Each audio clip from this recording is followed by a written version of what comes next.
서울 송파구의 30평대 아파트에서 남편과 30년을 함께 살아온 58세 오현주. 그녀는 어느 날 문득 거울 속 자신의 얼굴을 오래도록 들여다봤습니다. 주름이 깊어진 눈과 탄력을 잃은 볼, 그리고 생기라곤 찾아볼 수 없는 표정. 언제부터였을까요? 자신이 단지 강진석의 아내라는 이름으로만 존재하게 된 게. 20대 중반, 그녀는 촉망받는 마케팅 회사의 신입사원이었습니다. 커리어 우먼을 꿈꿨던 그녀였지만 결혼과 동시에 모든 걸 포기해야 했습니다. 남편의 성공을 위해서라는 명분으로요. 그렇게 30년이 흘렀고 남편 진석은 중견기업의 부장이 되었습니다. 하지만 현주에게 돌아온 건 무엇이었을까요? 감사의 말 한마디도, 따뜻한 눈빛 하나도 없는 차가운 일상뿐이었습니다. 남편은 요즘 들어 더욱 늦게 귀가했습니다. 새벽 1시, 2시는 기본이었고 주말에도 골프니 회식이니 하며 집을 비웠습니다. 현주가 요즘 너무 늦게 들어오는 거 아니에요? 라고 조심스럽게 물으면 진석은 귀찮다는 듯 회사 일이 바빠서 그래. 당신은 집에서 편하게 있으면서 뭘 모르겠어라며 차갑게 대꾸할 뿐이었습니다. 어느 날 밤 술 냄새를 풍기며 들어온 남편의 와이셔츠. 깃에서 낯선 향수 냄새가 났을 때 현주는 알았습니다. 이 결혼은 이미 오래전에 끝났다는 걸. 하지만 어떻게 해야 할지 몰랐습니다. 30년을 바친 이 자리를, 이 이름을 내려놓을 용기가 없었습니다. 그러던 어느 목요일 오후 진석에게서 다급한 전화가 걸려왔습니다. 아버지가 사고 나셨어. 지금 바로 병원으로 와. 현주는 황급히 병원으로 달려갔습니다. 중환자실 앞에서 기다리는 동안 진석은 창백한 얼굴로 말했습니다. 트럭 운전하시다가 큰 사고가 났대. 하반신이 완전히 마비래. 시아버지 강태웅은 평생 카리스마 넘치는 사업가였습니다.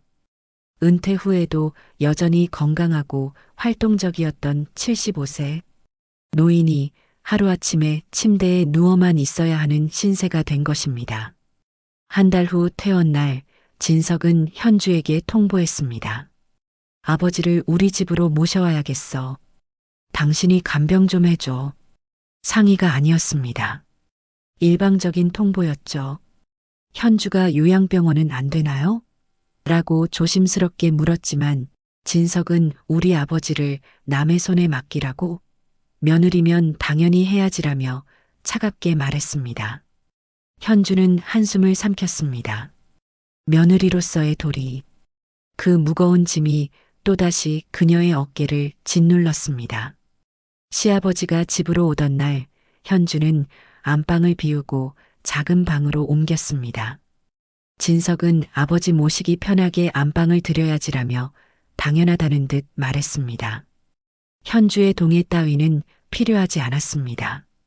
그렇게 현주의 하루 24시간은 시아버지 간병으로 채워졌습니다. 기저귀 교체, 식사 수발, 체위 변경, 그리고 가장 힘든 목욕까지. 처음엔 익숙하지 않아 손이 떨렸습니다. 남성의 몸을, 그것도 시아버지의 몸을 씻겨드린다는 게 얼마나 민망하고 힘든 일인지 아무도 몰랐습니다. 며느라, 내가 너에게 큰 짐이 되는구나. 어느 날 태웅이 미안한 표정으로 말했을 때 현주는 고개를 저었습니다. 아니에요, 아버님. 괜찮아요. 하지만 속마음은 달랐습니다. 몸은 지쳤고 마음은 더 무너졌습니다. 그런데 이상하게도 시아버지를 돌보는 시간만큼은 외롭지 않았습니다. 적어도 누군가 자신을 필요로 한다는 느낌이 들었으니까요. 남편은 아내가 고생하는 모습을 보고도 고생한다는 말 한마디만 건넬 뿐 실질적인 도움은 전혀 주지 않았습니다. 그렇게 한 달이 흘렀습니다. 현주의 손은 거칠어졌고 허리는 자주 아팠습니다. 하지만 아무도 그녀의 고통을 알아주지 않았습니다. 현주는 생각했습니다. 나는 대체 누구를 위해 살고 있는 걸까? 나 자신을 위한 삶은 언제쯤 시작할 수 있을까? 거울 속 지친 자신의 얼굴을 보며 현주는 알 수 없는 공허함에 잠겼습니다. 그리고 그날 밤 현주는 처음으로 시아버지의 몸에서 이상한 반응을 목격하게 됩니다. 그것은 현주의 일상에 균열을 만드는 작은 시작이었습니다. 한 달이 흘렀습니다. 현주의 몸은 한계에 다다르고 있었습니다. 새벽 10시에 일어나 시아버지의 기저귀를 확인하는 것으로 하루가 시작되었고 밤 11시가 넘어서야 겨우 눈을 붙일 수 있었습니다. 손목은 저리고 허리는 끊어질 듯 아팠습니다. 하지만 가장 힘든 것은 육체적 고통이 아니었습니다. 남편 진석의 무관심이었습니다. 여보, 오늘 좀 일찍 들어와서 아버님 저녁 식사 좀 도와줄 수 있어요? 현주가 조심스럽게 부탁하면 진석은 항상 같은 대답만 했습니다. 오늘 회의가 있어서 안 돼. 당신이 더 잘하잖아. 여자가 간병은 더 섬세하게 하니까. 그리고는 문을 닫고 나가버렸습니다. 특히 목욕 시간은 현주에게 가장 큰 시련이었습니다. 75세 노인이라고는 하지만 태웅은 여전히 체구가 컸습니다. 휠체어에서 욕실 의자로 옮기는 것만 해도 현주의 온 힘을 다해야 했습니다. 처음 며칠은 간호사가 도와줬지만 비용 문제로 진석이 중단시켰습니다.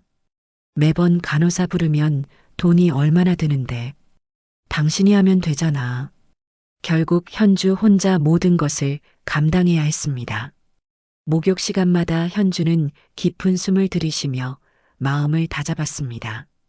민망함을 떨쳐내려 애썼지만 남성의 몸을 씻긴다는 것은 여전히 익숙해지지 않았습니다. 그런데 그날은 달랐습니다. 화요일 오후 따뜻한 물을 받아놓고 현주는 평소처럼 시아버지를 씻겨드리기 시작했습니다. 부드럽게 타월로 등을 닦아드리고 팔과 다리를 조심스럽게 씻겼습니다. 그런데 하반신을 씻기려던 순간 현주의 손이 멈췄습니다.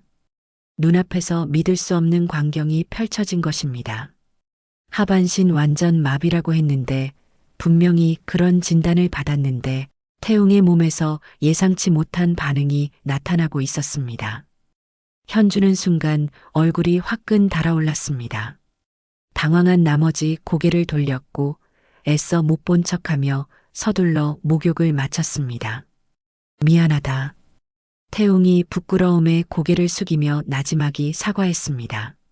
아, 아니에요. 괜찮아요, 아버님. 자연스러운 거예요. 현주는 떨리는 목소리로 대답했지만 마음속은 혼란스러웠습니다.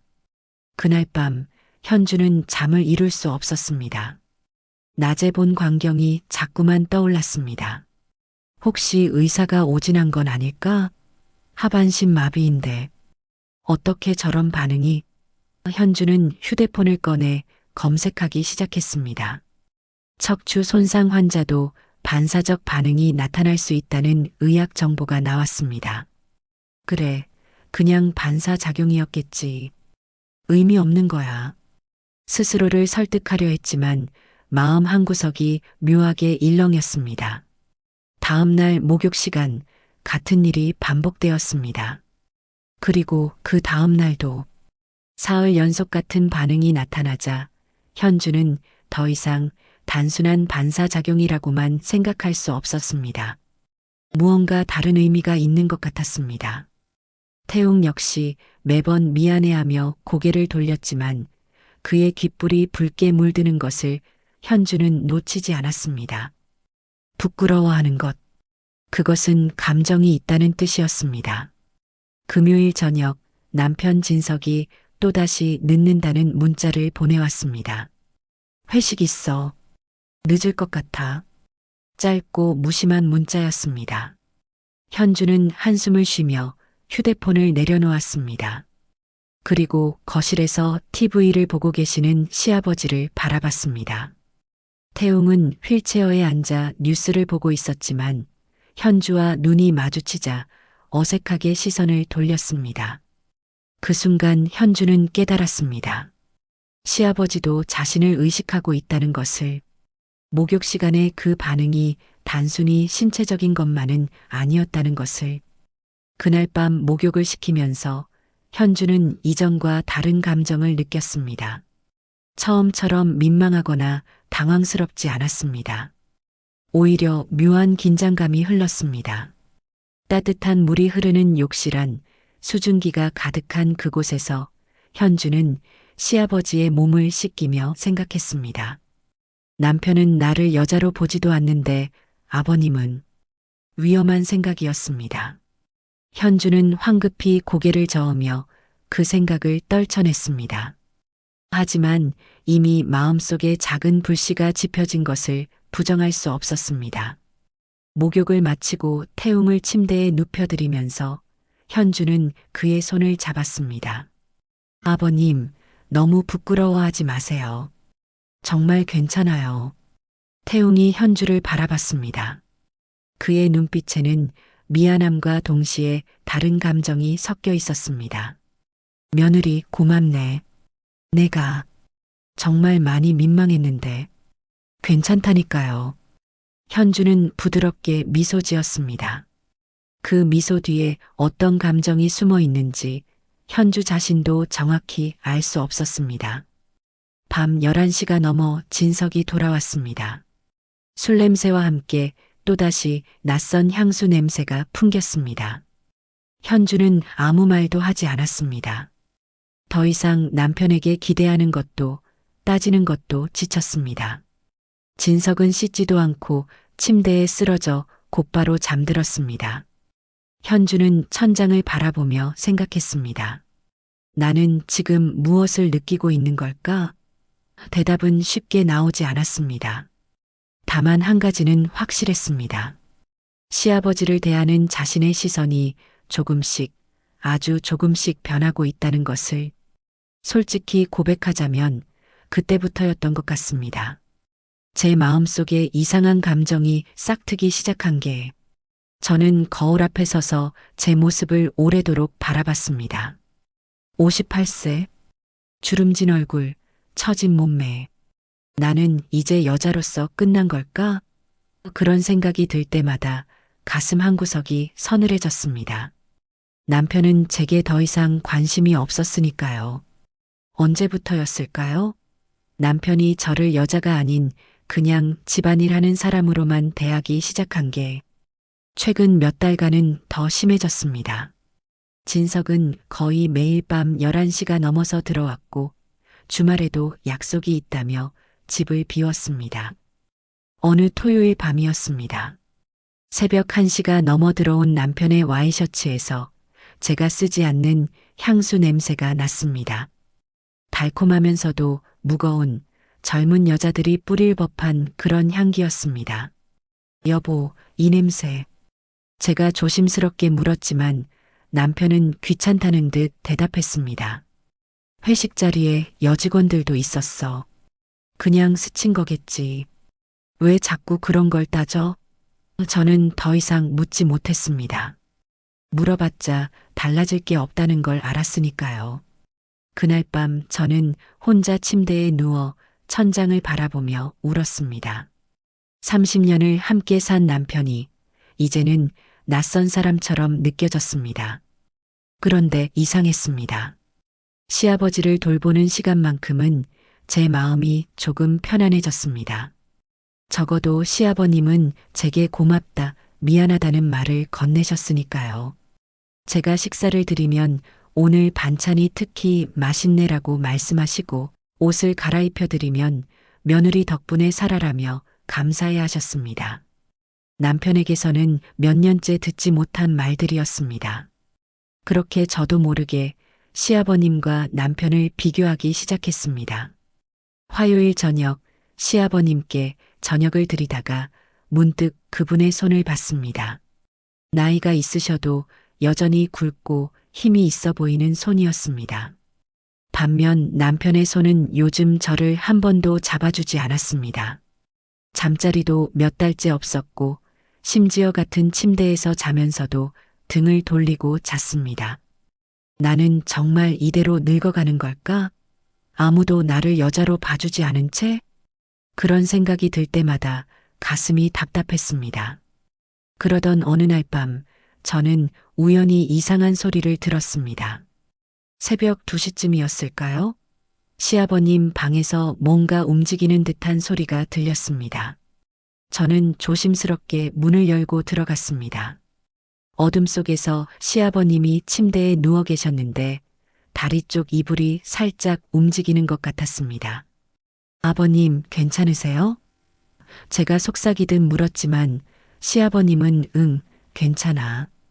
자거라라고만 하셨습니다. 하지만 저는 분명히 봤습니다.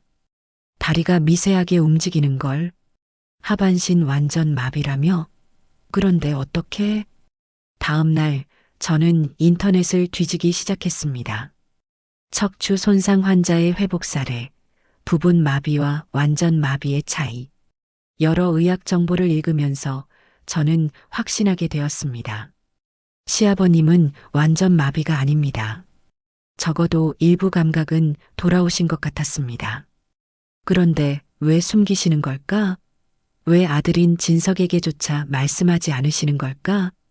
그 의문이 제 머릿속을 가득 채웠습니다. 그리고 목욕 시간마다 나타나는 그 반응. 저는 이제 그게 단순한 반사작용이 아니라는 걸 알았습니다.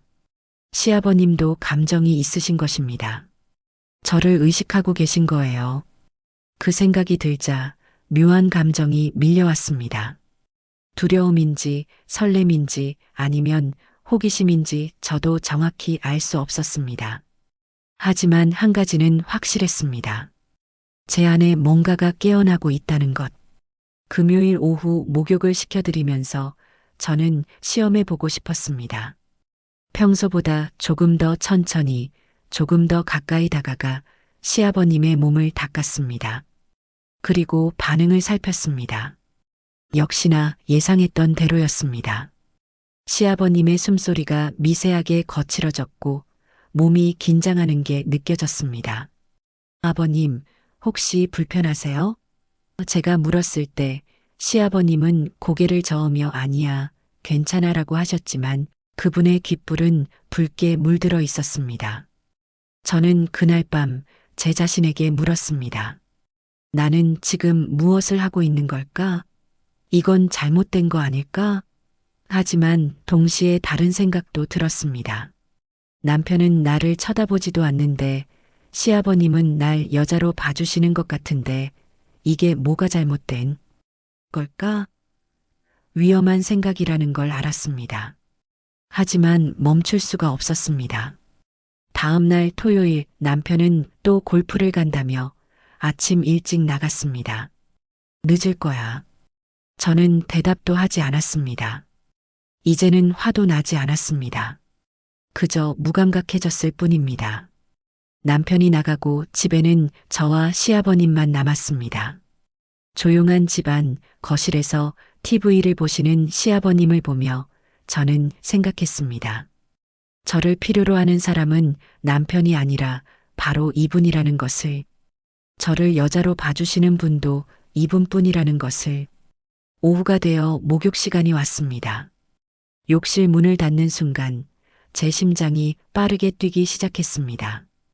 따뜻한 물이 흐르는 소리, 수증기로 뿌옇게 흐려지는 거울, 그리고 시아버님과 단둘이 있는 그 공간.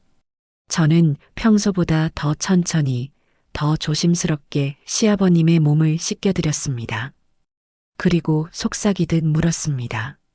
아버님, 정말 아무것도 느끼지 못하세요? 시아버님은 잠시 침묵하시다가 고개를 돌리셨습니다. 대답은 없었지만 저는 알 수 있었습니다. 그분도 뭔가를 느끼고 계신다는 것을. 그날 이후 저와 시아버님 사이에는 말로 하지 않아도 통하는 무언가가 생겨나기 시작했습니다. 그날 아침 남편이 가방을 챙기며 말했습니다. 2주 출장 가. 부산 쪽 프로젝트 때문에. 혼자 괜찮겠어? 저는 고개를 끄덕였습니다. 괜찮냐고 묻지만 사실 남편은 제 대답에 관심이 없었습니다. 이미 짐을 다 쌌고 택시도 불렀으니까요. 아버지 잘 부탁해. 혹시 무슨 일 있으면 전화하고. 그게 전부였습니다. 포옹도 없었고 키스는 더더욱 없었습니다. 그저 문을 닫고 나가는 뒷모습만 보였을 뿐입니다. 현관문이 닫히는 소리와 함께 집안은 고요해졌습니다. 이제 이 집에는 저와 시아버님 단둘뿐입니다. 2주 동안 저는 창밖을 바라보며 깊은 한숨을 내쉬었습니다. 외로웠습니다. 30년을 함께 살았지만 남편이 떠난 이 순간 슬프기보다는 그저 텅 빈 느낌만 들었습니다.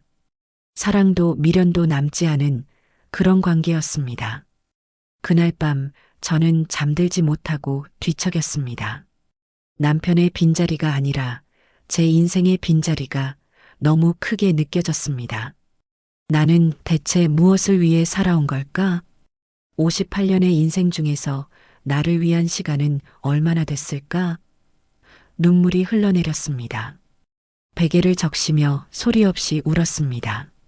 남편에 대한 배신감, 잃어버린 제 자신에 대한 슬픔, 그리고 앞으로도 변하지 않을 미래에 대한 절망이 한꺼번에 밀려왔습니다. 다음 날 아침이 밝았습니다. 눈이 퉁퉁 부은 채로 일어나 거울을 봤습니다. 초라한 제 모습이 거울에 비쳤습니다. 하지만 오늘은 평소와 달랐습니다. 집에는 저를 필요로 하는 분이 계셨으니까요. 저는 씻고 옷을 갈아입은 뒤 시아버님께 아침 식사를 준비해 드렸습니다. 어젯밤 잘 주무셨어요? 제가 물었을 때 시아버님은 제 얼굴을 유심히 보시더니 조심스럽게 말씀하셨습니다. 며느리 많이 울었구나. 눈이 부었어. 저는 당황해서 고개를 저었습니다. 아니에요. 그냥 잠을 못 자서. 진석이 때문이지? 시아버님의 목소리가 부드러웠습니다. 저는 대답하지 못했습니다. 그저 고개만 숙였을 뿐입니다. 미안하구나. 내 아들이 며느리를 제대로 챙기지 못해서. 시아버님의 그 한마디에 제 눈에서 또다시 눈물이 흘러내렸습니다. 30년 만에 처음으로 누군가 제 마음을 알아주는 것 같았습니다. 오후가 되어 목욕 시간이 왔습니다.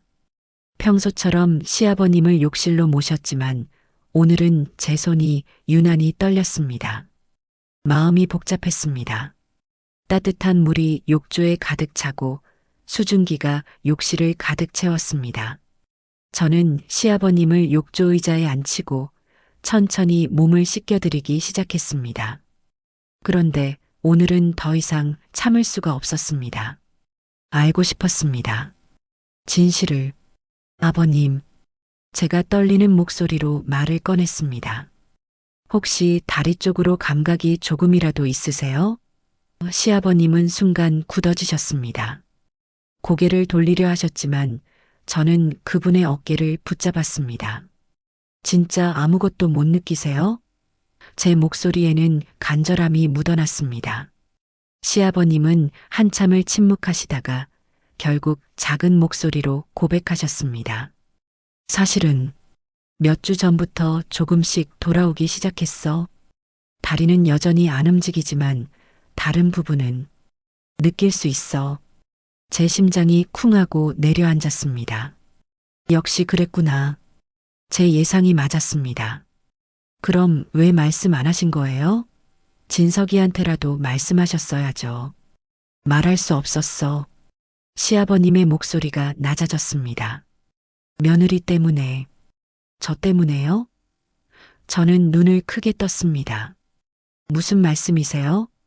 시아버님은 저를 똑바로 바라보셨습니다.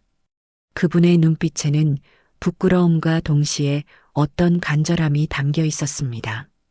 며느리를 여자로 보게 됐어. 이러면 안 되는데 너무 미안해. 하지만 숨길 수가 없었어. 그 순간 제 머릿속이 하얗게 변했습니다. 시아버님이 절 여자로 본다고? 그게 대체 무슨 의미일까? 저는 숨을 고르고 다시 물었습니다. 아버님도 저를 여자로 보시는 거죠? 직설적인 질문이었습니다. 더 이상 돌려 말하고 싶지 않았습니다. 시아버님은 고개를 끄덕이셨습니다. 미안해. 며느리인 줄 알면서도 나도 어쩔 수가 없었어. 내가 날 돌봐주면서부터 자꾸 의식하게 됐어. 그분의 손이 제 손을 잡았습니다.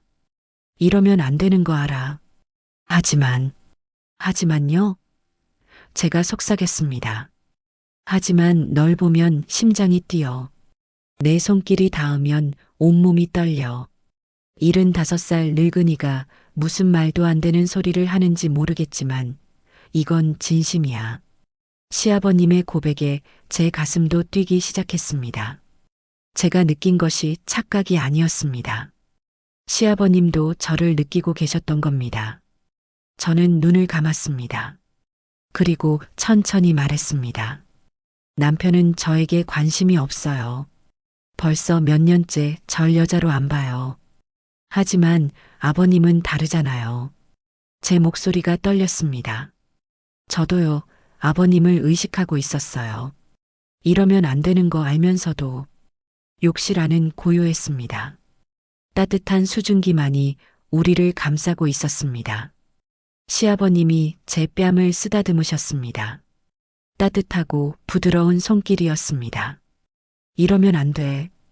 그렇게 말씀하셨지만 그분의 손은 제 얼굴을 감싸고 있었습니다. 저도 그 손을 잡았습니다.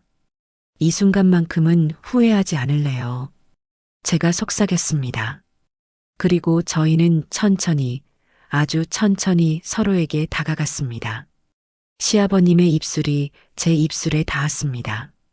조심스럽고 떨리는 키스였습니다. 30년 만에 느끼는 누군가 저를 원한다는 그 느낌. 저는 그 순간 모든 걸 잊었습니다. 며느리도 시아버지도 도덕도 윤리도 그저 한 여자와 한 남자로서 서로를 느꼈습니다. 따뜻한 욕실 안에서 금기의 선을 넘는 순간이었습니다. 그날 이후 저희의 관계는 완전히 달라졌습니다. 돌이킬 수 없는 선을 넘어버린 것입니다. 그날 이후 저희의 관계는 완전히 달라졌습니다. 말로 표현할 수 없는 감정이었습니다. 죄책감과 행복감이 뒤섞인 그런 복잡한 마음이었죠. 하지만 한 가지는 확실했습니다. 저는 오랜만에 살아있다는 느낌을 받았습니다. 누군가 저를 원한다는 것, 저를 여자로 봐준다는 것. 그게 얼마나 큰 위안이 되는지 아시나요? 남편이 출장을 간 그 2주 동안 저와 시아버님은 위험한 시간을 보냈습니다. 낮에는 평범한 며느리와 시아버지였지만 밤이 되면 달랐습니다. 시아버님은 제게 자주 말씀하셨습니다. 며느리 덕분에 다시 살 것 같아. 난 이미 끝난 사람인 줄 알았는데 내가 내게 새 생명을 준 것 같아. 그 말을 들을 때마다 제 가슴은 뛰었습니다. 누군가에게 이렇게 필요한 존재가 된 게 얼마만인지 모르겠습니다. 시아버님도 변하셨습니다. 예전에는 무기력하고 우울해 보이셨는데 이제는 눈빛에 생기가 돌았습니다. 식사도 더 잘하시고 말씀도 많아지셨습니다. 며느리, 오늘 머리 모양이 예쁘구나. 며느리가 입은 그 옷 색깔 참 잘 어울려. 그런 사소한 칭찬 하나하나가 저에게는 큰 의미였습니다. 남편에게서는 몇 년째 듣지 못한 말들이었으니까요. 하지만 행복은 오래가지 못했습니다. 2주 후 남편이 돌아왔습니다. 출장에서 돌아온 진석의 첫 마디는 아버지 어떠셨어? 였습니다. 저에 대한 안부는 없었습니다. 저는 익숙하다는 듯 대답했습니다. 잘 계셨어요. 별일 없었어요. 하지만 제 목소리는 떨리고 있었습니다. 혹시 남편이 뭔가 눈치챈 건 아닐까? 그런 불안감이 저를 짓눌렀습니다. 사흘 후 남편이 폭탄 선언을 했습니다. 당신 너무 힘들어 보여. 얼굴도 많이 수척해졌고 요양보호사를 부르기로 했어. 저는 깜짝 놀라 소리쳤습니다. 안 돼요. 제가 충분히 할 수 있어요. 굳이 요양보호사까지 필요 없어요. 제 반응이 너무 격렬했는지 남편은 의아한 표정을 지었습니다. 왜 그래? 좋은 일인데. 당신 부담도 덜고. 아니에요. 전 괜찮다고요. 하지만 남편은 이미 결정한 일이었습니다. 다음 주 월요일부터 배수련 씨라는 분이 오실 거야. 경력 20년 된 베테랑이래. 오전 9시부터 오후 6시까지 계실 거야. 저는 절망했습니다. 그럼 저는 언제 시아버님과 시간을 보낼 수 있을까? 하루 종일 요양보호사가 있으면 저희는 아무것도 할 수 없습니다. 월요일이 왔습니다. 배수련 씨는 52세의 단정한 여성이었습니다. 일처리가 정확하고 체계적이었습니다. 사모님, 제가 있으니까 편히 쉬세요. 목욕도 제가 시켜드릴게요. 저는 억지로 웃으며 대답했습니다. 감사합니다. 하지만 속으로는 울고 싶었습니다. 목욕 시간, 그건 저와 시아버님만의 특별한 시간이었는데 며칠이 지났습니다. 저는 시아버님과 제대로 된 대화조차 나눌 수 없었습니다. 항상 배수련 씨가 옆에 있었으니까요. 시아버님도 답답해 하시는 게 눈에 보였습니다. 저를 보는 눈빛에 그리움이 담겨 있었습니다. 저도 마찬가지였습니다. 다시 외로움이 밀려왔습니다. 잠깐이나마 느꼈던 그 행복이 벌써 그리워지기 시작했습니다. 금요일 오후 저는 용기를 내어 배수련 씨를 따로 불렀습니다. 조심스럽게 봉투 하나를 건넸습니다. 안에는 현금 500만 원이 들어 있었습니다. 이게 뭐예요? 수련 씨가 당황해하며 물었습니다. 저는 떨리는 목소리로 부탁했습니다. 부탁이 있어요. 가끔씩만. 일찍 퇴근해 주실 수 있을까요? 남편한테는 비밀로 해주시고요. 수련 씨는 난색을 표했습니다. 사모님, 이건 제 직업윤리에 어긋나는 일이에요. 제가 왜 일찍 퇴근해야 하는데요? 저는 필사적으로 설명했습니다. 저도 시아버님하고 시간을 보내고 싶어요. 전문가인 선생님께 맡기는 것도 좋지만 가족끼리 보내는 시간도 필요하잖아요. 거짓말이었습니다. 하지만 달리 할 말이 없었습니다.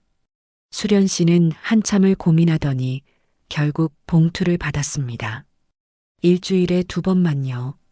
그 이상은 안 돼요. 그리고 이 일이 알려지면 전 책임 못 져요. 저는 고개를 끄덕였습니다. 감사합니다. 정말 감사합니다. 수련 씨가 나간 후 저는 주저앉아 한숨을 내쉬었습니다. 제가 지금 뭘 하고 있는 걸까? 돈으로 사람을 매수하고 있다니. 하지만 후회는 없었습니다. 화요일 수련 씨가 처음으로 오후 3시에 퇴근했습니다. 사모님, 급한 일이 생겨서 먼저 가볼게요. 내일 일찍 올게요. 거짓말을 하는 수련 씨의 얼굴이 약간 붉어졌습니다. 저는 괜찮다고 손을 흔들었습니다. 현관문이 닫히는 소리가 들렸습니다. 그 순간부터 집안의 공기가 달라졌습니다. 시아버님과 저 단둘만의 시간이 시작된 것입니다. 저는 시아버님 방으로 갔습니다. 시아버님은 창밖을 바라보고 계셨는데 제 발소리를 듣고 돌아보셨습니다. 며느리, 보고 싶었어요. 제가 속삭였습니다. 시아버님이 손을 내미셨고 저는 그 손을 잡았습니다. 따뜻했습니다. 이렇게라도 시간을 만들어야 할 줄은 몰랐네. 시아버님이 쓸쓸하게 웃으셨습니다. 우리가 지금 뭘 하고 있는 걸까? 사랑하고 있는 거예요. 제가 대답했습니다. 잘못된 거라는 거 알아요. 하지만 멈출 수가 없어요. 시아버님이 제 손을 꽉 잡으셨습니다. 나도 그래. 며느리 없이는 못 살겠어. 그날 오후 저희는 짧지만 간절한 시간을 보냈습니다. 언제 남편이 돌아올지, 언제 수련 씨가 눈치챌지 모르는 불안한 상황 속에서도 저희는 서로를 놓을 수 없었습니다. 위험한 줄 알면서도 멈출 수 없는 관계. 저는 그때 알았습니다. 이 관계가 결국 파국으로 끝날 거라는 것을. 하지만 그 순간만큼은 저는 행복했습니다. 그게 마지막 행복일지도 모른다는 걸 알면서도 그렇게 일주일에 2번씩 저희만의 시간이 이어졌습니다. 화요일과 금요일 오후 배수련 씨가 일찍 퇴근하면 저와 시아버님은 서로를 확인하듯 껴안았습니다. 짧은 시간이었지만 너무나 소중했습니다. 하지만 저는 몰랐습니다. 이 행복이 곧 무너질 거라는 것을. 3주가 지난 어느 수요일 저녁이었습니다. 남편이 평소보다 일찍 퇴근했습니다. 저는 저녁 준비를 하고 있었고 시아버님은 방에서 TV를 보고 계셨습니다. 평범한 저녁 풍경이었습니다. 하지만 뭔가 이상했습니다. 남편의 표정이 심상치 않았습니다. 굳어있고 차갑고 화가 난 것처럼 보였습니다. 여보, 무슨 일 있어요? 제가 조심스럽게 물었지만 남편은 대답하지 않았습니다. 그저 소파에 앉아 팔짱을 낀 채 저를 노려봤습니다. 불안감이 밀려왔습니다. 혹시 들킨 걸까? 아니야, 그럴 리 없어. 저희는 조심했으니까. 하지만 남편의 눈빛이 저를 불안하게 만들었습니다.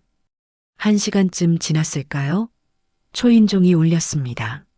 문을 열자 배수련 씨가 서 있었습니다. 평소와 달리 얼굴이 창백했고 손이 떨리고 있었습니다. 사모님, 죄송합니다. 사장님께 말씀드려야 할 게 있어서요.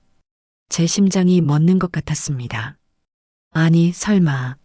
수련 씨가 거실로 들어왔고 남편 앞에 섰습니다. 사장님, 고백할 게 있습니다. 수련 씨의 목소리가 떨렸습니다. 사모님께서 저에게 돈을 주시며 일찍 퇴근하라고 하셨습니다. 일주일에 2번씩 남편분께는 비밀로 해달라고 하셨어요. 그 순간 제 세상이 무너졌습니다. 남편이 천천히 저를 돌아봤습니다. 그 눈빛에는 분노와 배신감이 가득했습니다. 당신이 뭐라고?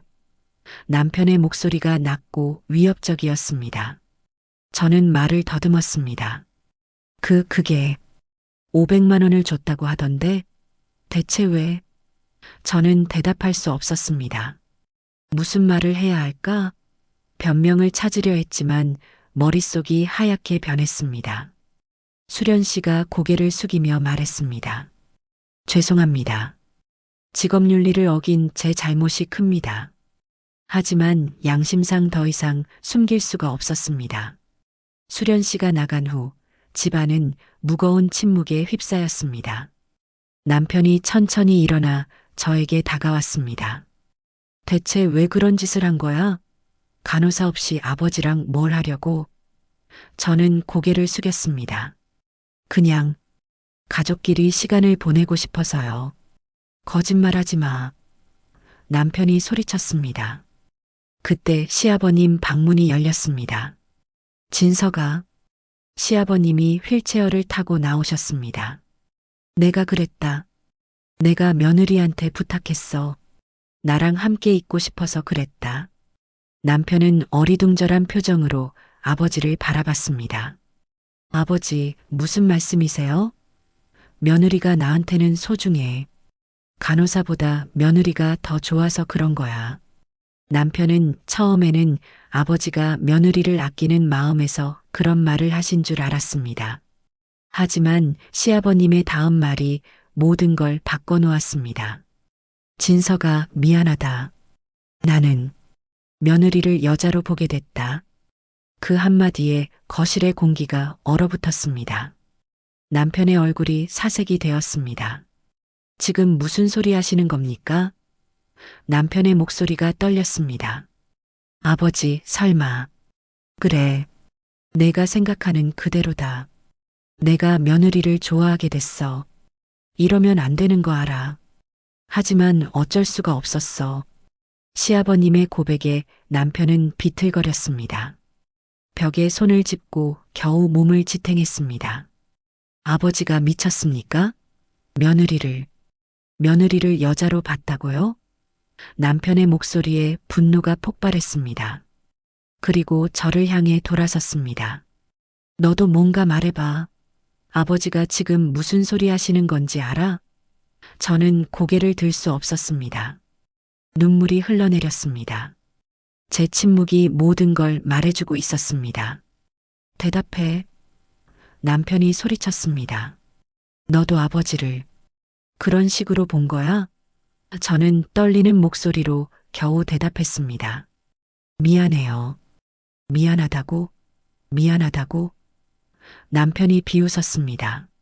30년을 함께 살았는데 너는 내 아버지하고 천인공노할 짓을 한 거야? 시아버님이 휠체어를 몰아 남편 앞으로 가셨습니다. 진서가 며느리를 탓하지 마라. 내가 먼저 유혹했어. 내 잘못이다.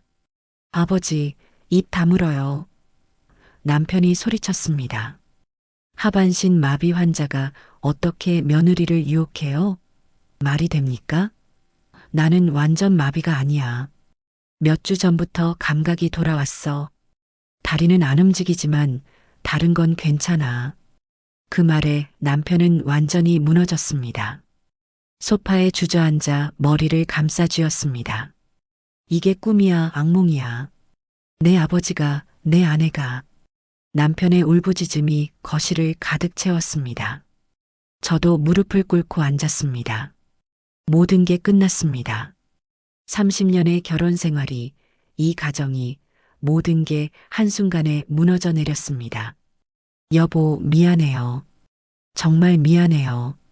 제가 울며 말했지만 남편은 저를 쳐다보지도 않았습니다. 꺼져. 내 눈앞에서 사라져. 차갑고 단호한 목소리였습니다. 저는 방으로 도망치듯 들어갔습니다.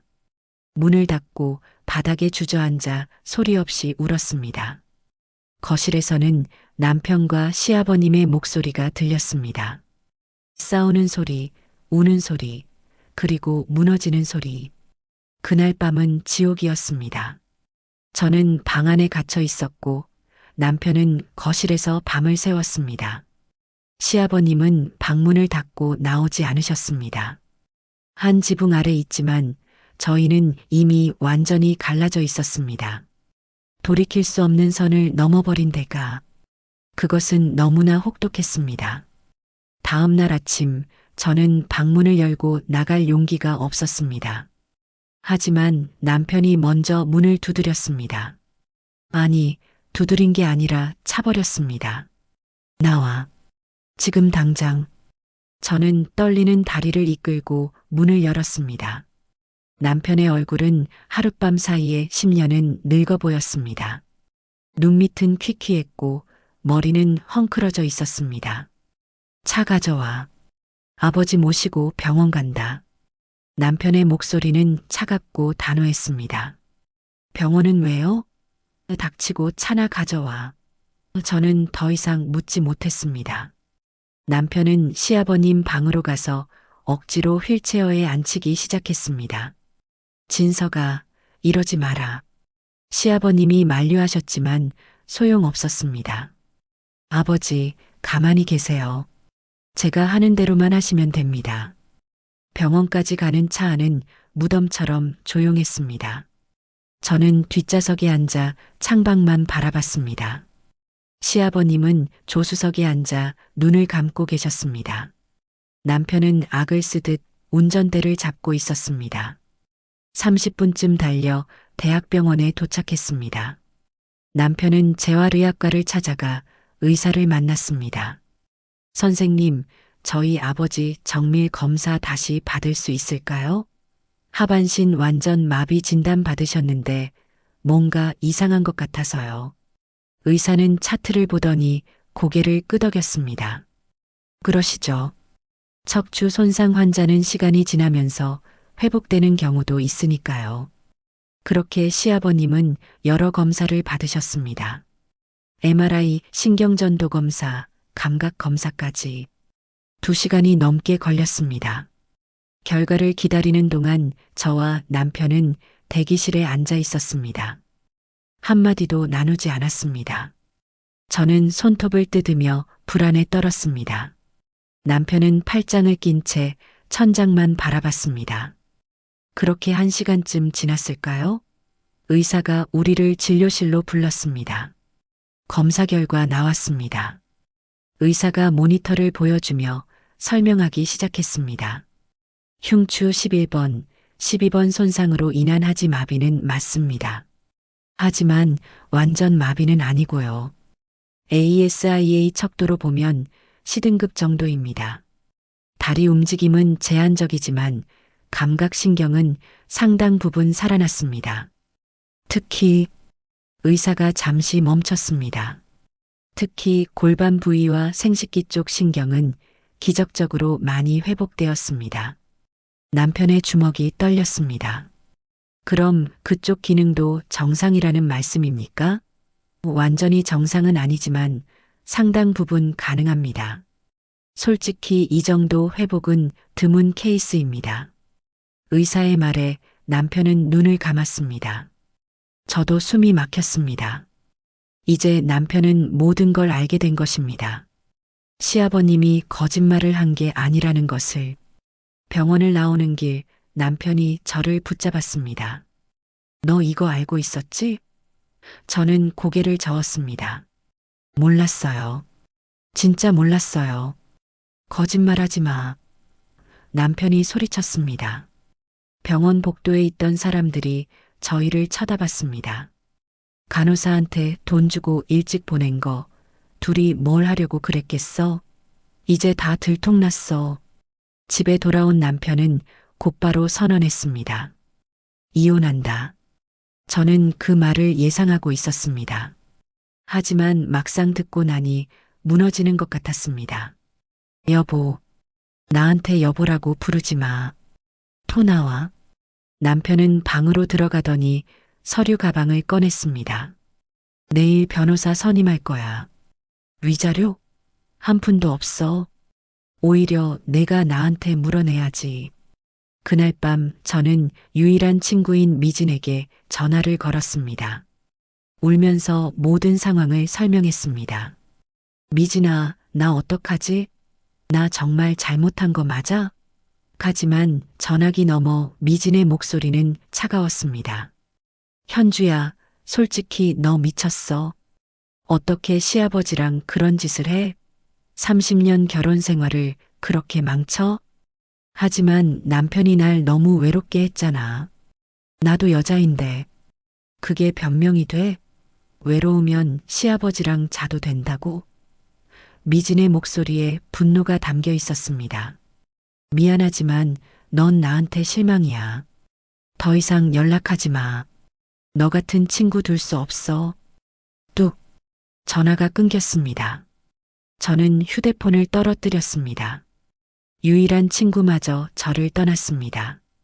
며칠 후 남편은 시아버님을 다른 요양시설로 보냈습니다. 아버지는 더 이상 이 집에 안 계십니다. 시설에서 전문가들이 돌볼 겁니다. 시아버님이 떠나시던 날 저는 멀리서 그 모습을 지켜봤습니다.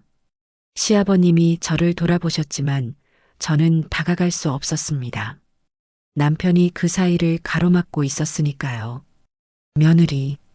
시아버님이 제 이름을 부르셨지만 남편이 휠체어를 밀어 차에 태웠습니다. 아버지, 조용히 하세요. 이제 끝났습니다. 차가 떠나는 걸 보면서 저는 주저앉아 울었습니다. 그게 시아버님을 본 마지막이었습니다. 남편은 저에게 시아버님의 거처조차 알려주지 않았습니다. 일주일 후 집에 큰 봉투가 배달되었습니다. 법무법인 명함과 함께 이혼 소송 서류가 들어 있었습니다. 저는 떨리는 손으로 서류를 읽었습니다. 배우자의 부정행위로 인한 이혼 청구. 피고는 시아버지와 부적절한 관계를 맺었으며 이는 혼인을 계속할 수 없는 중대한 사유에 해당함. 차갑고 법적인 언어로 적힌 저의 죄목들. 그리고 재산 분할 항목에는 충격적인 내용이 적혀 있었습니다. 피고의 유책 사유로 인해 재산 분할 청구권 없음. 오히려 원고에게 위자료 1억 원 지급할 것. 저는 기가 막혔습니다. 30년을 살림하며 모은 재산에서 한 푼도 받지 못할 뿐더러 오히려 제가 위자료를 물어내야 한다니. 저는 급히 변호사 사무실을 찾아갔습니다. 상담을 받으며 제 상황을 설명했습니다. 하지만 변호사의 대답은 냉정했습니다. 사모님, 솔직히 이기기 어렵습니다. 시아버지와의 관계는 법적으로나 도덕적으로나 명백한 유책 사유입니다. 위자료 1억도 오히려 적게 청구한 겁니다. 그럼 전 어떻게 해야 하나요? 합의 이혼을 권합니다. 최대한 조건을 완화하는 쪽으로요. 집으로 돌아오는 길, 저는 멍하니 걸었습니다. 30년의 결혼 생활이 이렇게 끝나다니. 아무것도 받지 못한 채 오히려 빚을 지고 쫓겨나게 생겼습니다. 집에 도착하니 남편이 저를 기다리고 있었습니다. 서류 받았지? 한 달 안에 이 집에서 나가. 그리고 위자료는 분할로라도 갚아. 저는 고개를 끄덕였습니다. 이제 저에게 남은 건 아무것도 없었습니다. 한 달이 흘렀습니다. 이혼 조정이 끝났고 판사는 남편의 손을 들어줬습니다. 피고 오연주는 혼인관계를 파탄낸 유책 배우자로 인정함. 재산 분할 청구권 없음. 위자료 5천만 원을 원고에게 지급할 것. 제가 30년간 살던 집에서 쫓겨나는 데는 법원의 판결문 한 장이면 충분했습니다. 위자료는 분할 납부를 허락받았지만 그마저도 막막했습니다. 짐을 싸는 날 저는 30년의 흔적들을 바라봤습니다. 결혼 초기 남편과 찍은 사진, 함께 여행 갔던 기념품들, 명절마다 차려놓던 식탁, 모든 것이 이제는 남의 것이 되었습니다. 저는 캐리어 2개의 옷까지만 챙겨 집을 나왔습니다. 남편은 집에 없었습니다. 마지막 인사조차 나누지 않았습니다. 부동산에서 구한 곳은 서울 외곽의 낡은 원룸이었습니다. 보증금 500만 원, 월세 40만 원. 제 통장에 남은 돈은 800만 원이 전부였습니다. 남편 몰래 모아둔 제 명의의 적금이었죠. 그마저도 위자료를 갚으면 얼마 남지 않을 것입니다. 방문을 열고 들어갔을 때 저는 주저앉고 말았습니다. 6평도 안 되는 좁은 방, 곰팡이 냄새가 나는 화장실, 30평 아파트에서 살던 제가 이제는 이런 곳에서 살아야 한다니. 다음 날부터 저는 일자리를 찾아 나섰습니다. 하지만 58세 여성을 원하는 곳은 없었습니다. 경력이 어떻게 되세요? 30년간 전업주부였습니다. 아, 그러시군요. 연락드리겠습니다. 연락은 오지 않았습니다. 식당 설거지, 청소, 마트 계산원까지 지원해봤지만 번번이 거절당했습니다. 나이가 너무 많으시네요. 더 젊은 분들이 지원하셔서요. 2주가 지났을 때 저는 동네 슈퍼마켓에서 겨우 아르바이트 자리를 구했습니다. 시급 9,860원, 하루 6시간 주 5일 근무. 한 달에 130만 원 정도 받을 수 있었습니다. 월세를 내고 나면 90만 원. 거기서 공과금, 식비, 교통비를 빼면 남는 게 거의 없었습니다. 위자료는 어떻게 갚아야 할지 막막했습니다. 더 고통스러운 건 사람들의 시선이었습니다. 동네에 소문이 퍼진 것입니다. 어떻게 알려졌는지는 모르겠지만 슈퍼마켓 주인 아주머니가 어느 날 저를 불렀습니다. 현주 씨, 소문 들었어요. 시아버지랑 그런 일이 있었다면서요? 제 얼굴이 하얗게 질렸습니다. 누가 그런 말을. 동네에 다 퍼졌어요. 이혼하셨다는 것도 다들 알아요. 그날 이후 슈퍼마켓에 오는 손님들이 저를 힐끔힐끔 쳐다봤습니다. 저 사람이 그 며느리래. 시아버지랑 바람 피웠다잖아. 어휴, 세상에 그런 사람도 있네. 속삭이는 소리들이 제 귓전을 때렸습니다. 저는 고개를 들 수 없었습니다. 손님들에게 물건을 건네면서도 시선을 피했습니다. 손가락질을 받으며 사는 게 이렇게 고통스러운 줄 몰랐습니다. 3개월이 지났을 때 저는 완전히 고립되었습니다. 친구들은 모두 연락을 끊었습니다. 미지는 물론이고 다른 친구들도 제 전화를 받지 않았습니다. 문자를 보내도 답장이 없었습니다. 명절이 되어도 친척들에게서 연락이 오지 않았습니다. 저는 이 세상에 혼자였습니다. 58세에 완전한 외톨이가 된 것입니다. 밤마다 좁은 원룸에 홀로 앉아 창밖을 바라봤습니다. 불 꺼진 건물들, 텅 빈 골목길. 제 인생도 저렇게 어둡고 황량해졌습니다. 시아버님 생각이 났습니다. 그분은 지금 어디서 무엇을 하고 계실까? 저를 원망하실까? 아니면 저처럼 외로워하고 계실까? 알 수 없었습니다. 연락할 방법도 없었고 연락해서도 안 되는 사이가 되어버렸으니까요. 어느 날 밤 저는 거울 앞에 섰습니다. 4개월 만에 10kg이 빠진 얼굴, 핏기 없는 입술, 깊어진 주름. 저는 완전히 늙어버렸습니다. 그리고 생각했습니다. 그 순간만큼은 정말 행복했어. 누군가 날 원하고, 날 필요로 하고, 날 여자로 봐줬던 그 시간들. 하지만 대가는 너무나 잔인했어. 제가 원했던 건 단지 사랑받고 싶다는 것이었습니다. 여자로서 인정받고 싶었던 것뿐이었습니다. 남편의 무관심과 외로움 속에서 저는 시아버님에게서 그 갈증을 채우려 했습니다. 하지만 그것은 사랑이 아니었습니다. 단지 외로움이 만들어낸 착각이었습니다. 저는 외로움을 사랑으로 착각했고 그 대가로 모든 것을 잃었습니다. 사회는 제 외로움을 용서하지 않았습니다. 사람들은 제 사정을 들으려 하지 않았습니다. 그저 시아버지와 며느리라는 관계만 봤을 뿐입니다. 도덕적으로 용납할 수 없는 관계. 그게 전부였습니다. 30년을 헌신한 것도, 남편에게 외면당한 것도, 여자로서 느꼈던 갈증도 아무도 이해하지 않았습니다. 겨울이 왔습니다. 원룸은 너무 추웠습니다. 난방비를 아끼려고 두꺼운 옷을 여러 겹 겹쳐 입고 이불을 덮었습니다. 손님이 없는 슈퍼마켓에서 홀로 앉아 있으면 제 인생이 얼마나 비참해졌는지 실감했습니다. 한순간의 선택이 인생 전체를 무너뜨렸습니다. 되돌릴 수 없었습니다. 그날 밤 저는 작은 노트를 꺼내 글을 썼습니다. 나는 외로웠다. 그 외로움이 나를 파멸로 이끌었다.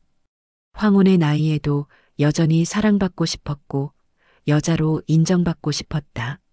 하지만 그 갈망을 금기된 관계로 채우려 한 순간 내 인생은 끝났다. 이제 나는 58세의 나이로 다시 시작해야 한다. 아무도 용서하지 않는 이 세상에서 혼자 살아남아야 한다. 창밖으로 눈이 내리기 시작했습니다. 하얀 눈이 어두운 골목을 덮어갔습니다. 저는 그 눈을 바라보며 생각했습니다. 저 눈처럼 제 과거도 덮어질 수 있을까? 아니, 불가능할 것입니다. 사람들의 기억은 눈보다 오래 남으니까요. 저는 평생 이 굴레를 벗어날 수 없을 것입니다. 손가락질 받으며 외면당하며 고립된 채 살아가야 할 것입니다. 이것이 한순간의 욕망이 부른 냉혹한 현실이었습니다. 황혼의 사랑이라 믿었던 것은 결국 파멸을 향한 길이었습니다.